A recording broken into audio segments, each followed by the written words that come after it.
بسم اللہ الرحمن الرحیم۔ حضور صلی اللہ علیہ وآلہ وسلم اپنے صحابہ کرام کے ساتھ ایک غزوے سے واپس تشریف لا رہے تھے۔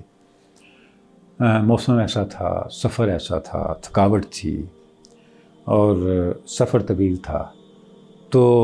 صحابہ کرام کو آپ صلی اللہ علیہ وسلم نے ارشاد فرمایا کہ کچھ آرام کیا جائے۔ جب آرام کے لیے جگہ ملی،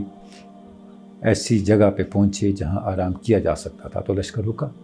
اور صحابہ کرام پھیل گئے، جہاں جہاں درخت تھے، سایہ تھا، اپنا اپنا سامان اتارا اور آرام کرنے لگے۔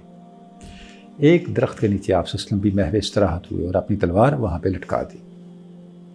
اسی دوران وہاں سے ایک کافر گزرا، ایک ایسا شخص گزرا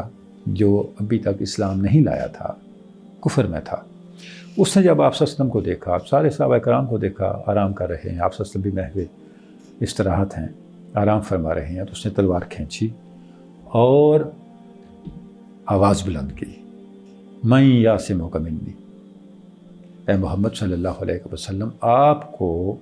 مجھ سے کون بچائے گا؟ آپ صلی اللہ علیہ وسلم نے جب اس کو دیکھا کہ دشمن سر پہ کھڑا ہے، تلوار اس کے ہاتھ میں ہے اور پوچھ رہا ہے کہ مجھے تم سے کون بچائے گا، آپ صلی اللہ علیہ وسلم نے جو جواب دیا، وہ جواب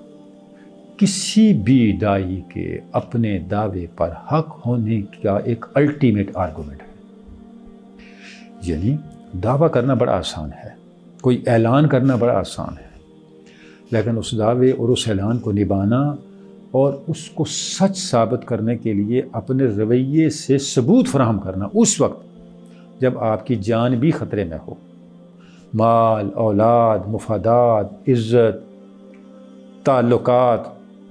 سوشل سٹیٹس، یہ چیزیں بہت پیچھے رہ جاتی ہیں جب جان کا معاملہ آ جائے۔ یعنی جب جان بھی خطرے میں ہو، اس وقت انسان اپنے دعوے کو سچا ثابت کرنے کے لیے اپنے عملی رویے سے،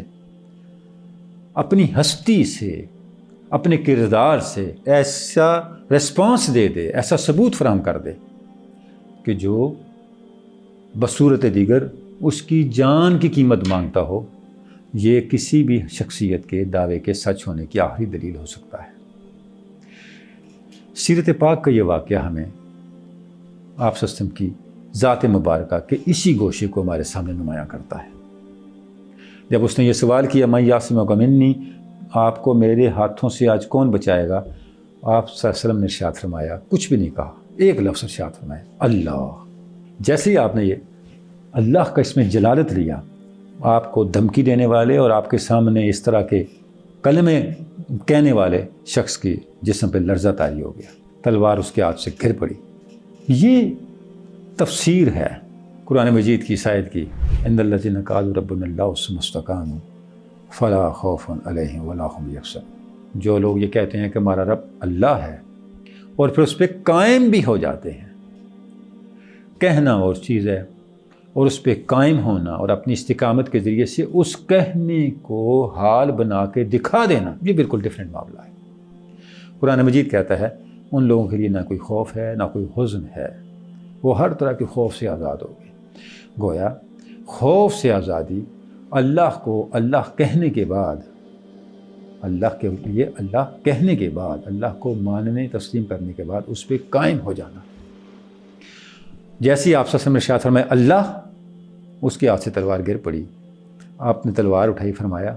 میں یاسمک منی، اب تمہیں میرے ہاتھ سے کون بچائے گا؟ اب اس کافر نے، اس مخالف نے جو چند لمحے پہلے کسی اور ذہنیت کے ساتھ، کسی اور خیال کے ساتھ آپ کے سامنے کھڑا تھا، اب اس نے جو جواب دیا، وہ جواب بھی ایک حقیقت ہے جو اس دور کے اندر، اس معاشرے کے اندر آپ صلی اللہ علیہ وسلم کی تمام تر مخالفت کے باوجود، ان کے جو مخالفوں میں آپ کا امیج تھا، آپ کا تشخص تھا، آپ کے بارے میں تصور تھا، اس کو ہمارے سامنے لاتا ہے۔ اس نے کہا آپ کریم ہیں اور مجھے یقین ہے کہ آپ کا میرے ساتھ سلوک تکریم والا ہی ہوگا۔ آپ صلی اللہ علیہ وسلم نے اسے معاف فرما دیا اور اس سے کوئی بدلہ نہیں لیا۔ پتہ یہ چلا کہ اس دین کے اوپر چلنے والوں کے لیے، اس دین کا اقرار کرنے والوں کے لیے، ایمان اور اسلام کی نعمت کے حاملین کے لیے، ایمان اور اسلام کی تاثیر اور برکت کا اجراء اس وقت ہی ہوگا جب ہم اپنے اس دعوے پر قائم بھی ہوں گے۔ اور اس دعوے پر قائم ہونا جب عملی ثبوت مانگے گا تو وہ عملی ثبوت ہمارے رویوں کی صورت میں بھی سامنے آئے گا اور انتہائی خطرات کے ماحول میں استقامت کی صورت میں بھی سامنے آئے گا۔